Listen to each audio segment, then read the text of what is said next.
என் பையனுக்கு 10 நாள் school leave விட்டாலும் போதும் நல்லா தூங்கி பொறுமையாக சமைச்சு பழகிடுச்சு. ஸ்கூலும் ரீஓப்பன் ஆயிடுச்சு. காலையில் அவசரமாக சமைச்சிட்டு இருந்தேன். இன்னைக்கு புதினா புலாவ், பேபி பொட்டேட்டோ ஃப்ரை இதான் செய்யலான் இருந்தேன். பேபி பொட்டேட்டோனா ஈஸி தான், நம்ம கட் பண்ணவே தேவையில்லை, குட்டி குட்டியாக தானே இருக்குது, அப்படியே நம்ம மசாலா போட்டு இது பண்ணிடலாம் அப்படின்னு நினச்சேன். ஆனால் இது உரிக்கிறதுக்குள்ளேயும் ஒரு வழி ஆயிடுச்சு, உரிக்கவே முடியல.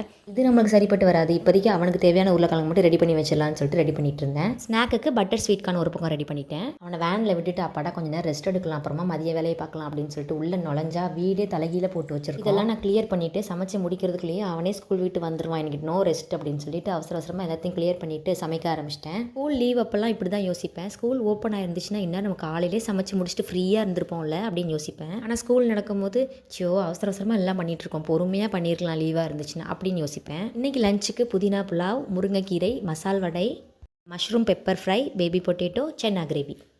இப்படி வச்சு பார்க்குறதுக்கு அழகாக இருக்குல்ல, சாப்பிடவே மனசு வரல. ஒரு 10 ஃபோட்டோ எடுத்ததுக்கப்புறம் தான் சாப்பிட்டேன்.